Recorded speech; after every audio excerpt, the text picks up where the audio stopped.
Wow. Can you hear me? Great. I will start out with a disclaimer. I'm actually a product of this institution here, and Eric is one of my former teachers. So if it really goes south, you know who to complain to. It's inspiring to be in front of all these youngsters that are trying to help the world. You're about to do something great, and I hope that the world can take advantage of it when you're done. Maybe I should start with a small introduction. My name is Lars. I work for the local Google office here, and even the fancy title you gave me, I'm spending most of my time programming, and I hope most of you do the same. Can I see hands? Great. Thank you.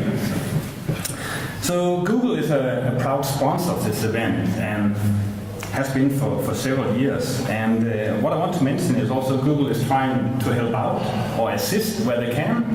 And I'd like to mention one example, and that is the crisis response team at Google. And at one particular event nearly a year ago, that was the catastrophic earthquake on Haiti. Google sent planes in the air to get high-resolution pictures from the earthquake. So that the relief organizations could start processing all the damage around the different towns. So we are trying to help where we can, and I think that goes very much in line with what you're trying to do this weekend. I've been asked to speak about something really technical, innovation in general terms, and that's pretty hard. But before I go into that, I'd like to give you sort of a small background so you understand my perspective on innovation. I spent the last 24 years doing virtual machines for object-oriented languages. So you probably have heard JVM before, or the Smalltalk virtual machine, or JavaScript engine, or what have you. I have implemented several of these. In fact, I've implemented 10. I checked the other day. The last one I worked on is V8, and that's the open source JavaScript engine that's in Chrome. I hope you're all using Chrome. Can I see the hands? Who are using Chrome? Thank you. That's what I wanted to see. And I think V8 is an interesting piece of technology that has some innovative parts to it. First of all, from when we shipped V8 in 2008, that was September, to now, the JavaScript execution speed has been improved by how much do you think? Any guesses? Factor of 10? No. 50. JavaScript is 50 times faster today than a little less than 2 years ago.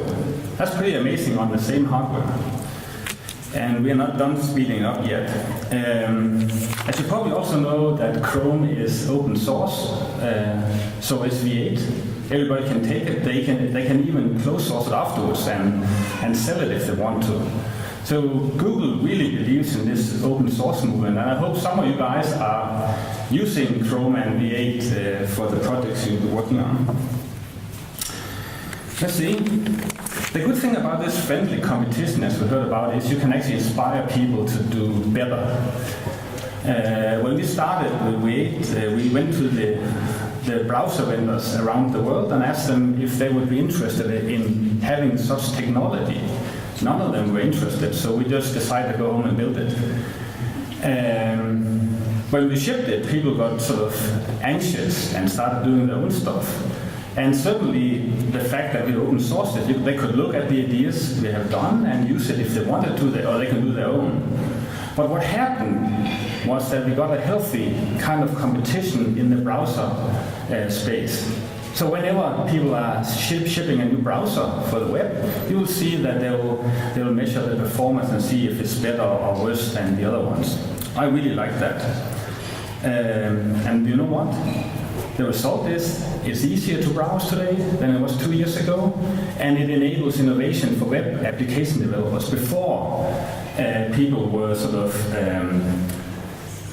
trying hard just to get the web applications to work because the browsers were really bad. I don't want to mention any specific browser, but you can guess. Anyways, at least I'm proud to sort of have pushed that direction of competition in the browser space.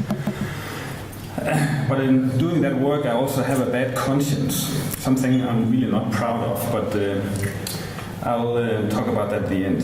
Anyways, how many of you guys like JavaScript? That's what I thought. 10. I'll get back to it. It's hard to come up with the general recipes how to do good innovation.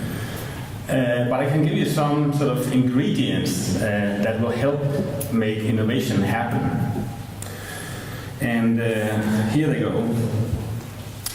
In my long life of doing VMs, what I've learned is that you can only be a small team, right? And they should be in the same room. That will reduce communication over the ocean. It takes a long time. And you can move very fast. So in most of the groups I worked in, we started out with 3-4 engineers.